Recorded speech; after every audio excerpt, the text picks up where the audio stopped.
तो मेरे प्यारे बच्चों, अब चलते हैं चैप्टर 1 के सेकंड पार्ट में। ठीक है, अब बहुत थोड़ा सा पार्ट बचा है, थोड़ा सा इससे पहले रिवीजन करवाते हैं आपको जो बताया था।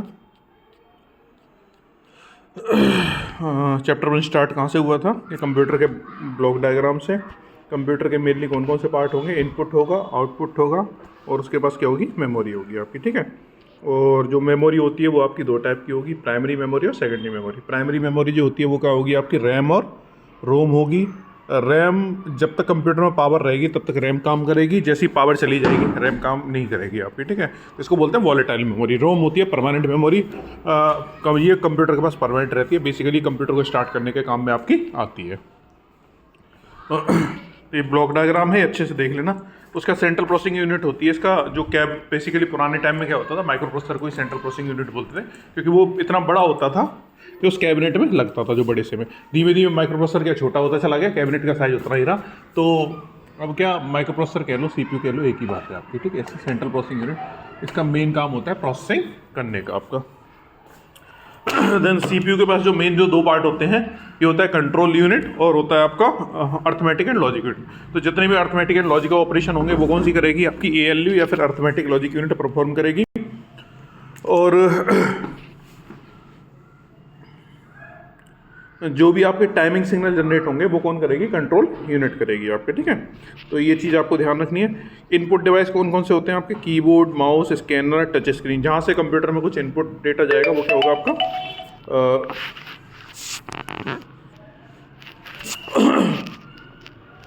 उसके बाद आपका टच स्क्रीन हो जाएगा। ठीक है, ये सब आपके इनपुट हो गए, जिससे कंप्यूटर के अंदर हम कुछ अंदर कुछ डेटा अपने सिग्नल्स भेजते हैं, वो क्या हो गया, इनपुट हो गया। आउटपुट हो गया जब कंप्यूटर के अंदर से सिग्नल या डेटा हमारा बाहर आता है तब क्या हो गया, वो आउटपुट हो गया। लाइक प्रिंटर, स्कैनर, ये सब क्या हो गया हमारे, प्रिंटर और ये मॉनिटर, स्पीकर, ये क्या हो गया आपके, आउटपुट हो गए। जैसे डिस्प्ले मॉनिटर क्या हो गया आपका हमारा, ये जो हम डिस्प्ले टीवी सा करते हैं, ये क्या होगा, आउटपुट हो जाएगा। स्पीकर क्या होगा, जिससे हमारी साउंड बाहर आती है, वो क्या होगा, हमारा स्पीकर हो गया। उसके बाद प्रिंटर हो गया आपका, जिससे प्रिंट आउट लेते हैं हम हार्ड कॉपी। उसके बाद 3D प्रिंटर हो गया, आजकल नए चले हुए हैं जिसमें 3D प्रिंटर आपके यूज होते हैं, 3 डायमेंशनल आपके प्रिंट होगा।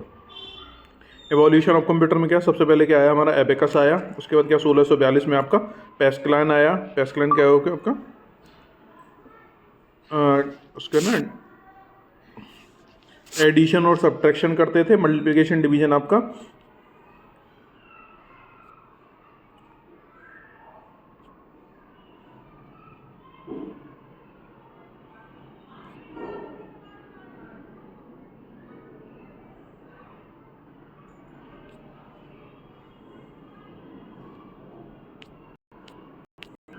एडिशन और सब्ट्रैक्शन करते थे।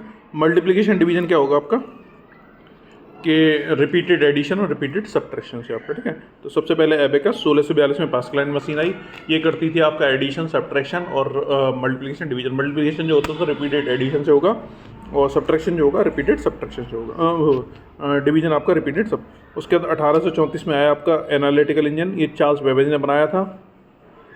एक मैकेनिकल कंप्यूटिंग डिवाइस था, इनपुट के लिए, प्रोसेस के लिए और स्टोर कर, इनपुट, आउटपुट और प्रोसेस करने के लिए। ठीक है, और ये बेसिकली आपका मॉडर्न कंप्यूटर का बेसिस माना जाता है। उसका टैबलेटिंग मशीन आई थी, ये बनाई थी हरमन होलियर्थ ने। ये समराइजिंग ऑफ डेटा के लिए बनाई थी, क्या थी, समराइजेशन ऑफ डेटा। ये बेसिकली आपकी पंच कार्ड के ऊपर काम करती थी, और ये पहला स्टेप था प्रोग्रामिंग के लिए।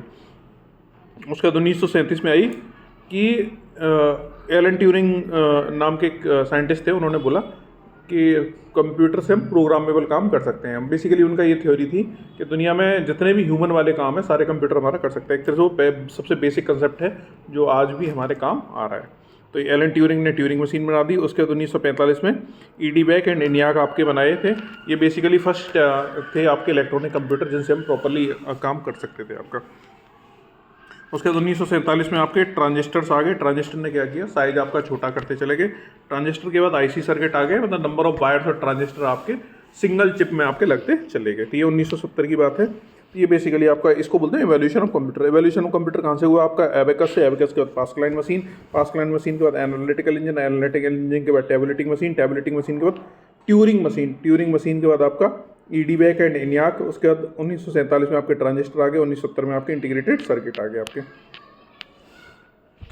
जो आजकल जो कंप्यूटर काम करते हैं वो काम करते हैं वॉन न्यूमैन आर्किटेक्चर पे। वॉन न्यूमैन जी ने क्या बताया था हमें कि कंप्यूटर आपका स्टोर्ड प्रोग्राम के ऊपर काम करता है। आपका प्रोग्राम भी कंप्यूटर में स्टोर होगा, डेटा भी कंप्यूटर में आपका स्टोर होगा। तो बेसिकली कंप्यूटर से डेटा एंड प्रोग्राम मिलेगा और आपको इनपुट और आउटपुट वहाँ पे आपको मिलेगा। तो इसमें आपको वॉन न्यूमैन में बेसिकली सिंपल सा इनपुट है, आउटपुट है, सीपीयू, मेमोरी और आपका आउटपुट है। ये वॉन न्यूमैन का आर्किटेक्चर था। और ये क्या कह रहा है, शुरुआत में ना नंबर ऑफ ट्रांजिस्टर्स कम थे और नंबर ऑफ ट्रांजिस्टर बढ़ते चले गए, सिंगल चिप के ऊपर आपके आते चले गए आपके, ठीक है। तो देन आगे चलते हैं थोड़ा सा। कंप्यूटर मेमोरी क्या होती है आपकी, जो चीज़ हमें स्टोर करने के काम में आती है वो क्या होती है, कंप्यूटर मेमोरी आपकी। देन उसके बाद आती है यूनिट्स ऑफ मेमोरी आपका, ठीक है। यूनिट्स ऑफ मेमोरी सबसे पहले क्या होगी, बिट होगी। बिट में क्या होगा आपका, एक 1 और 0 क्या होती है आपकी बिट्स होती हैं।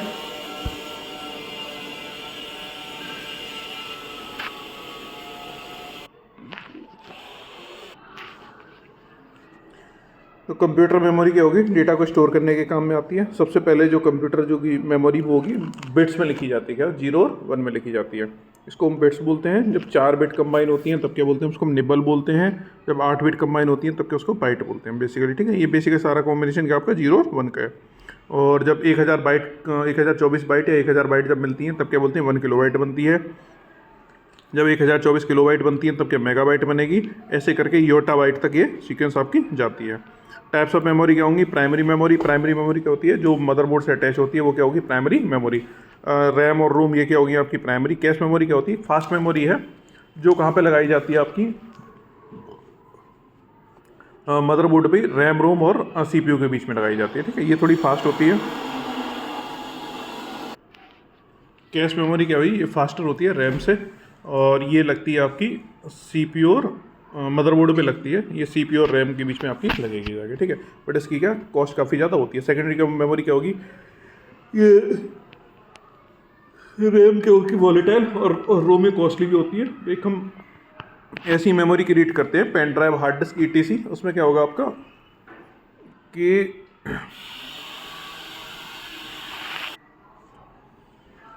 जो उसके बाद सेकेंडरी मेमोरी होगी आपकी USB, pen drive, hard disk, SSD, जिन पे डेटा हम परमानेंटली स्टोर कर सकते हैं, वो क्या होगी हमारी सेकेंडरी मेमोरी। उसका जो डेटा ट्रांसफ़र होता है कंप्यूटर के बीच में आपका, जैसे इसमें दे रखा है आपका पेन ड्राइव हो गया, हार्ड डिस्क हो गया, CD, DVD, memory card, tape drive और सॉलिड स्टेट ड्राइव आजकल ले आया है।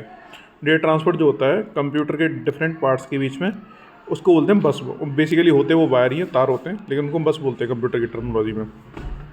एक होती है डेटा बस, जिसमें डेटा ऐसी वायर जो डेटा के लिए बनाई जाती है, वो होगा डेटा बस। उसके बाद एड्रेस बस में एड्रेस लाया जाएगा। कंट्रोल बस में क्या होती है आपकी कंट्रोल सिग्नल जाएंगे आपके, ठीक है। तो उसके बाद होता है micro processor. Micro processor basically क्या होता है,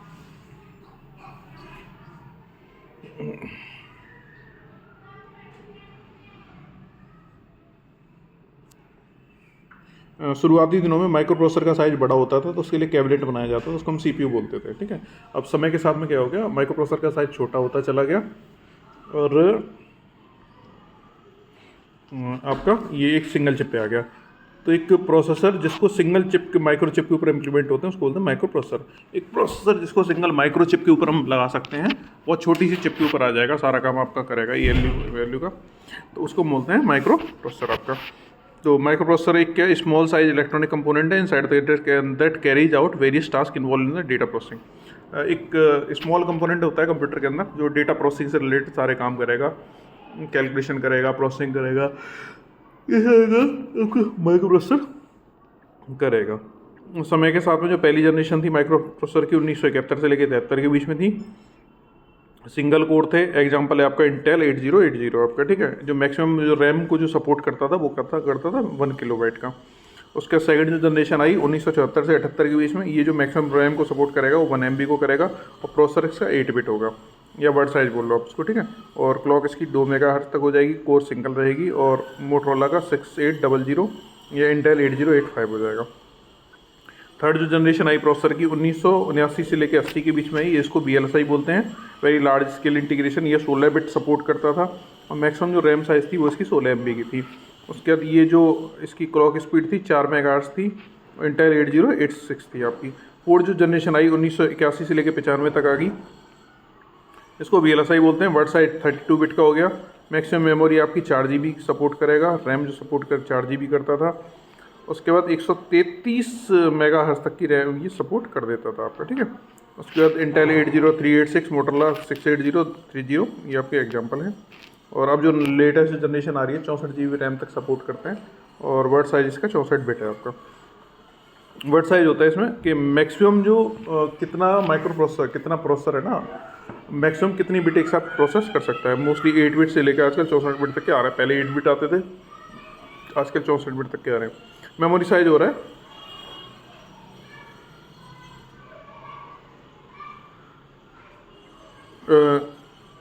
ये डिपेंड करती है आपकी कि 4 MB से लेके 64 MB तक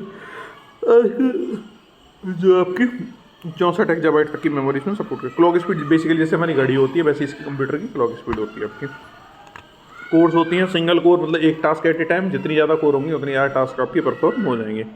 माइक्रो कंट्रोलर क्या रहे आपके कि जैसे फॉर एग्जांपल आप क्या कर रहे हो,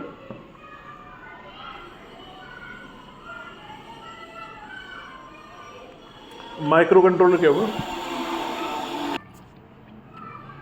माइक्रो कंट्रोलर ऐसे हुए, ऐसे माइक्रो प्रोसेसर जो किसी सिंगल काम के लिए, जैसे कंप्यूटर सारे काम कर सकता है, photo editing, voice editing, movie चलाना, लेकिन माइक्रो कंट्रोलर होते हैं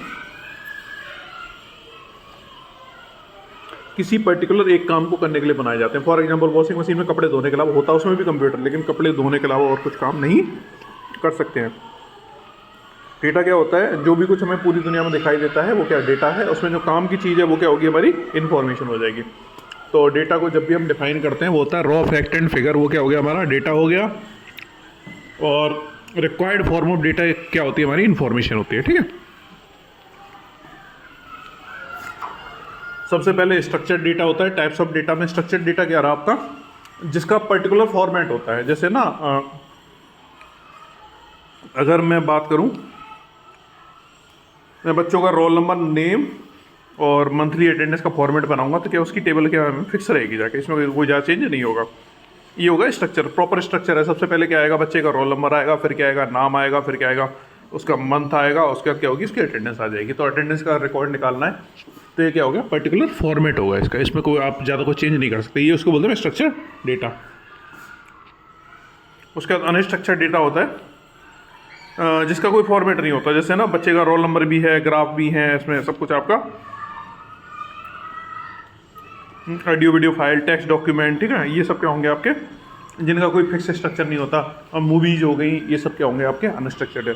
और सेमी स्ट्रक्चर्ड क्या होता है, मिक्स होता है इसमें। जैसे फॉर एग्जांपल HTML वेबसाइट वगैरह होती हैं, ये क्या होंगी आपकी सेमी स्ट्रक्चर डेटा में आएंगी।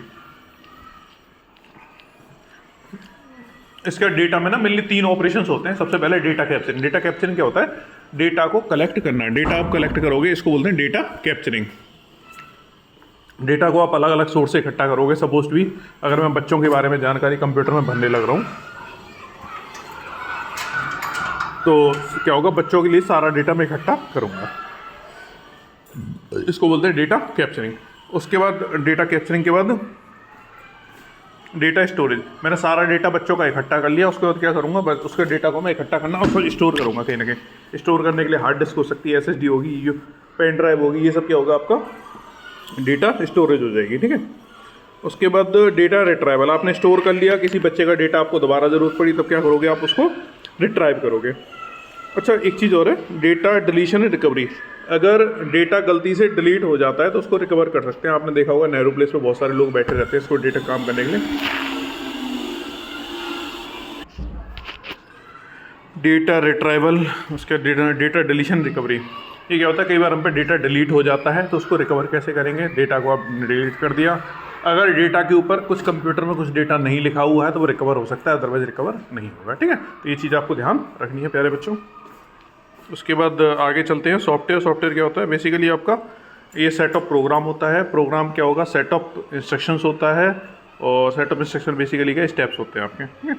तो उसके बाद नीड फॉर सॉफ्टवेयर क्या है, अकेला हार्डवेयर आपका कभी कोई काम नहीं कर सकता, उसको चलाने के लिए आपको सॉफ्टवेयर चाहिए। जैसे फॉर एग्जांपल आप अगर जब तक आपको कुछ सिखाया नहीं जाएगा तब तक आप कुछ काम नहीं कर सकते, अदरवाइज नॉर्मली आप एक हाथ पैर, एक ह्यूमन बॉडी से ज़्यादा कुछ नहीं हो। ऑपरेटिंग सिस्टम क्या होता है, जो बेसिक फंक्शन होते हैं जो कंप्यूटर से काम चलवाने के लिए, वो क्या, उसका क्या काम होता है आपका ऑपरेटिंग सिस्टम बोलते हैं, ठीक है। तो जो बेसिक काम जो करवाने के लिए आपका यूज होता है वो क्या होगा, ऑपरेटिंग सिस्टम होगा। इसके बाद इसमें होते हैं सिस्टम यूटिलिटीज होती हैं, फॉर एग्जांपल डिस्क फॉर्मेटर वगैरह, ये सब क्या होंगे, सिस्टम यूटिलिटीज होंगी। और इसके बाद क्या होता है, डिवाइस ड्राइवर होंगे। डिवाइस ड्राइवर क्या होते हैं, जब भी कोई नया हार्डवेयर अगर आप कंप्यूटर से जोड़ोगे तो उसको कंप्यूटर यूज कैसे करे वो कौन बताएगा, आपका डिवाइस ड्राइवर बताएगा। उसके बाद प्रोग्रामिंग टूल्स क्या होते हैं, जैसे आईडी होती है, पाइथन की आईडी होगी आपकी, विजुअल स्टूडियो हो गया, ये सब क्या होगा, सॉफ्टवेयर आपके एक जगह आपका चल सकता है। एनाकोंडा हो गया, जुपिटर हो गया, ये सब क्या होंगे, आईडी होते हैं आपके। और क्लासिफिकेशन ऑफ प्रोग्रामिंग लैंग्वेज, जो आपकी दो तरह की प्रोग्रामिंग लैंग्वेज होंगी, लो लेवल प्रोग्रामिंग लैंग्वेज और high level programming language. Low level programming language में क्या होगा आपका कि जो 10 की फॉर्म में जो यूज होती हैं वो क्या होंगी, लो लेवल प्रोग्रामिंग लैंग्वेज होंगी। उसके बीच में एक असेंबली लैंग्वेज आई थी, आजकल इंग्लिश लाइक लैंग्वेज आती हैं, उनको बोलते हैं high level programming language. C++, जावा, ये सब क्या आपकी हाई लेवल प्रोग्रामिंग लैंग्वेज है आपकी, ठीक है। उसके बाद लैंग्वेज ट्रांसलेटर होते हैं। लैंग्वेज ट्रांसलेटर क्या करेंगे, आपको हाई लेवल प्रोग्रामिंग लैंग्वेज को जो कंप्यूटर जिसमें काम करता है 1 and 0 की फॉर्म में कन्वर्ट करते हैं, ताकि ये क्या होती है आपकी लैंग्वेज से ट्रांसलेटर हो जाएंगे। उसके बाद प्रोग्राम डेवलपमेंट टूल कौन से होंगे आपके, ये आईडी वगैरह, ये जितने भी होते हैं आपके सारे के सारे प्रोग्राम डेवलपमेंट टूल होते हैं। जैसे पाइथन की आईडी होगी आपकी, विजुअल स्टूडियो कोड हो गया, आपके एप्लीकेशन सॉफ्टवेयर आपके दो तरह के आते हैं। जनरल पर्पस सॉफ्टवेयर जो आप जैसे MS ऑफिस वगैरह जो मार्केट से आप परचेज करते हो। दूसरे होते हैं कस्टमाइज सॉफ्टवेयर। कस्टमाइज सॉफ्टवेयर क्या होता है आपका, जो आप परचेज क्या मार्केट से अपने लिए स्पेशल बनवाते हो। फॉर एग्जांपल जो आर्मी वाले लोग हैं वो अपने लिए पर्सनल सॉफ्टवेयर बनवाते हैं जिन्हें कोई दूसरा यूज ना कर सके, जो पब्लिक में और कोई जिन्हें नहीं जानती आपके। उसके बाद आपके फ्री और ओपन सोर्स सॉफ्टवेयर होते हैं। कुछ आपके पेड होंगे जो आपको टोटली पैसे देने पड़ेंगे, उससे आप यूज़ करोगे और आप उनका यूज और किसी के साथ शेयर नहीं कर सकते। दूसरे होते हैं फ्री सॉफ्टवेयर जो आपको फ्री में मिल जाएंगे लेकिन इनका सोर्स कोड आपको नहीं मिलेगा। तीसरे होते हैं ओपन सोर्स, ये फ्री भी होते हैं और तथा इनका कोड भी आपको मिल जाता है। इसका मतलब क्या हुआ, इसके कोड में आप चेंज करके अपना कुछ आप बना सकते हो आपका, ठीक है। उसके बाद ऑपरेटिंग सिस्टम के सबसे पहले ना 2 टाइप के होते हैं आपके। कमांड बेस इंटरफेस होता है जिसमें आप ना पहले डॉस आता था, आजकल तक कमांड बेस ऑलमोस्ट बंद हो चुके हैं। डिस्क उसमें ना कमांड बेस ऑपरेटिंग सिस्टम में आपको कंप्यूटर में कीबोर्ड से लिख लिख के कंप्यूटर से काम करवाना पड़ेगा और आप और कोई काम नहीं करवा सकते। उसके बाद ग्राफिकल यूजर इंटरफेस क्या होगा, ग्राफिकल यूजर इंटरफेस क्या होगा आपका, जिसमें आप माउस से क्लिक कर करके अपना काम आप चलाते रहते हो, ठीक है। वो क्या हो गया ग्राफिकल। जो आजकल आ रहे हैं टच बेस आ रहे हैं, स्मार्टफोन, टैबलेट, ये सब कौन से आपके टच कर करके आप अपना ऑपरेटिंग सिस्टम चला सकते हो। उसके बाद आते हैं voice base interface. Voice base interface में क्या होगा, आप वॉइस से कमांड दे दे के अपना इंटरफेस आप चला सकते हो जाके, ठीक है। उसके जेस्चर बेस आपके हाव भाव से जो आजकल है ना, जो फ़ोन को ऐसे से हिलाओगे या हाथ को थोड़ा इशारे विशारे करोगे तो आपसे काम चल जाएगा। आई मोशन के हो गया आपका, waving, tilting, eye motion and shaking, this technology. सबसे पहले फंक्शंस ऑफ ऑपरेटिंग सिस्टम क्या होते हैं, प्रोसेस मैनेजमेंट, ठीक है। तो कंप्यूटर में जितने प्रोग्राम आपके चल रहे हैं उनको एफिशिएंटली मैनेज करने का काम क्या होगा आपका, सारे प्रोसेस को मैनेज करने का काम क्या होगा आपका, कंप्यूटर ऑपरेटिंग सिस्टम मैनेज करेगा। उसके बाद मेमोरी मैनेजमेंट, कि किस प्रोग्राम को कितनी मेमोरी देनी है, मेमोरी नहीं है तो कौन सा एरर मैसेज आपका आएगा, ये क्या होगा आपका मेमोरी मैनेजमेंट हो गया। उसके बाद इसमें आता है आपका फाइल मैनेजमेंट। फाइल मैनेजमेंट क्या हो गया आपका, कि फाइल क्रिएट कैसे करनी है, डिलीट कैसे करनी है, ये सब क्या आपका फाइल मैनेजमेंट आ गया। उसके डिवाइस मैनेजमेंट क्या हो गया, डिवाइस मैनेजमेंट आ गया आपका कि इनपुट आउटपुट कैसे यूज़ करने हैं, वो सब क्या आएगा आपका डिवाइस मैनेजमेंट में आ गया। कंप्यूटिंग डिवाइस क्या होता है, refer to computer process, okay ठीक है, ये सब आपका समरी देखते हैं। कंप्यूटिंग डिवाइस क्या होता है, आपका कंप्यूटर इनपुट डेटा को प्रोसेस करता है और आपका आउटपुट वहाँ पे आपको मिलेगा। कंप्यूटर सिस्टम के 4 कंपोनेंट होते हैं, CPU होगा, प्राइमरी मेमोरी होगा, इनपुट डिवाइस होगा और आउटपुट डिवाइस होगा। ये आपका हार्डवेयर ऑफ द कंप्यूटर बोलते हैं। 2 तरह की मेमोरी होती हैं, कौन कौन सी, रैम और रोम होती हैं आपकी। उसके बाद सिस्टम को ट्रांसफ़र डेटा करने के लिए बसेस का यूज होता है, आपका एड्रेस बस और ये सब आपकी बस होगी आपका। माइक्रो प्रोसेसर क्या होगा, एक स्मॉल साइज इलेक्ट्रॉनिक कंपोनेंट होगा inside the perform basic arithmetic and logic operation. Micro processor एक स्मॉल साइज कंपोनेंट होता है जो बेसिक ऑपरेशन आपके परफॉर्म। उसके बाद होता है आपका माइक्रो कंट्रोलर क्या होगा, स्मॉल कंप्यूटिंग डिवाइस होगा जिसके पास CPU होता है लेकिन वो किसी पर्टिकुलर टास्क को करने के लिए बनाया जाता है, फॉर एग्जांपल वॉशिंग मशीन वाला एग्जांपल। उसके सॉफ्टवेयर क्या होता है, सेट ऑफ प्रोग्राम्स होते हैं आपके, और बेसिकली प्रोग्राम क्या होगा, सेट ऑफ इंस्ट्रक्शंस हो जाएंगे आपके, किसी पर्टिकुलर काम को करने के लिए बनाए जाते हैं। हार्डवेयर है ना कंप्यूटर का, अपने आप में काम नहीं कर फंक्शन नहीं कर सकता, उसको चलाने के लिए सॉफ्टवेयर चाहिए होंगे आपके, ठीक है। उसके बाद ऑपरेटिंग सिस्टम एक इंटरफेस होता है यूजर और कंप्यूटर के बीच में, कि हम और कंप्यूटर के बीच में एक इंटरफेस होता है जिससे कंप्यूटर से हम काम करवा सकते हैं। तो एक एक्सरसाइज के क्वेश्चन देखते हैं। सबसे पहले name the software required to make a computer functional, write down to primary service. तो इसको बोलते हैं ऑपरेटिंग सिस्टम, जैसे एंड्रॉयड, विंडो, ये सब क्या हो गया आपके, इसका आंसर हो गया primary service, process management and memory management आपका। दूसरा, how does the computer understand a program written in high level language. तो ये क्या होता है, इसको जो ट्रांसलेटर जो होंगे वो क्या करेंगे, इसको ट्रांसलेट करते हैं। Why is the execution time of machine code is less than the source code. आपका मशीन कोड डायरेक्टली क्या होता है आपका बाइनरी में होता है, 1-0 की फॉर्म में होता है, उसको चेंज करने की जरूरत नहीं पड़ती, इसलिए क्या होगा, उसका टाइम कम होगा। What is the need of RAM, how does it differ from ROM. ROM में क्या होता है, डेटा को हम परमानेंटली स्टोर करते हैं, लेकिन रैम में क्या होगा, जो काम हम कंप्यूटर में कर रहे होंगे वो काम उसी टाइम रैम में आ जाएगा, उसका जैसे हम कंप्यूटर बंद करेंगे वो चला जाएगा। फॉर एग्जांपल गेम खेल रहे हो तो गेम खेलने के टाइम में जितनी भी गाड़ियाँ आप यूज़ कर रहे हो वो सारी कहाँ पे आ जाएंगी, आपकी रैम में आ जाएंगी, उसके बाद वो वापस चली जाएंगी। What is the need of secondary memory. Secondary memory की नीड क्या होगी आपकी, इतना सारा डेटा आप रैम रोम में नहीं रख सकते, उसके लिए क्या होगा, आपको कुछ ऐसा डेटा, कुछ ऐसी मेमोरी चाहिए जो सस्ती हो और जिसको आप यूज़ कर सकते हो। उसके लिए क्या होगा, आपका सेकेंडरी मेमोरी की ज़रूरत आपकी पड़ेगी, like USB, pen drive, etc। उसके बाद डिफरेंट कंपोनेंट कंप्यूटर के कैसे कम्युनिकेट करते हैं, बस के थ्रू। बस कितनी टाइप की होती है, 3 टाइप की, एड्रेस बस, कंट्रोल बस और आपकी डेटा बस आपकी, ठीक है। तो ब्लॉक डायग्राम कंप्यूटर का कैसे बनेगा, आपका वो जो डब्बा बना हुआ है, इनपुट लेफ्ट में, राइट में आउटपुट, बीच में सीपीयू और मेमोरी आपको लगा देनी है, ठीक है, diagram. What is the primary role of system bus. System bus क्या करती है, डेटा ट्रांसफ़र करेगी।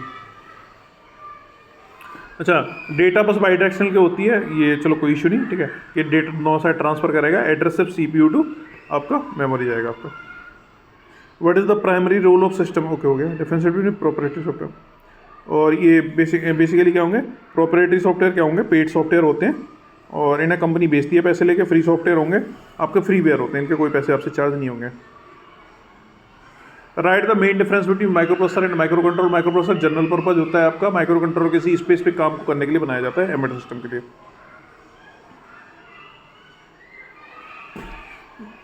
इसका साइज क्या होगा, आपका छोटा होगा और माइक्रो प्रोसेसर की आपको घर वाले डिवाइस में आपको ज़रूरत नहीं पड़ेगी।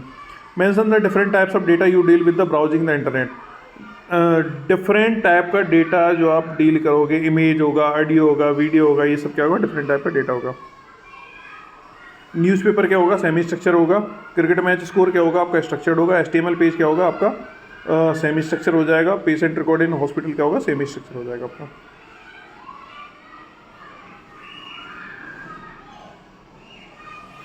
ऑडियो आउटपुट के लिए क्या आपको स्पीकर चाहिए होंगे और टेक्सचुअल डेटा के लिए आपको कीबोर्ड चाहिए होगा। हार्ड कॉपी के लिए आपको प्रिंटर चाहिए होगा और डेटा और इन्फॉर्मेशन को डिस्प्ले करने के लिए आपको मॉनिटर चाहिए होगा। ऑडियो बेस कमांड के लिए आपको माइक चाहिए होगा। 3D मॉडल के लिए 3D प्रिंटर चाहिए होगा। और ये क्या होगा, आपको इसको ब्रेल कीबोर्ड बोलते हैं, अलग आता है लास्ट वाले जी का, ठीक है। 14वां 14 क्वेश्चन है आपका।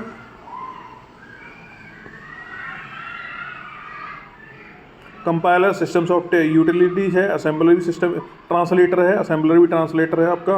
उबंटू ऑपरेटिंग सिस्टम है, टेक्स्ट एडिटर आपका एप्लीकेशन सॉफ्टवेयर है आपका, ठीक है। तो बच्चों ये आपको मैंने सारे चैप्टर के क्वेश्चंस भी करवा दिए और थ्योरी बता दी। पहला चैप्टर आपका यहाँ पे कंप्लीट होता है और इस वीडियो को ज़रूर देखें। Thank you so much.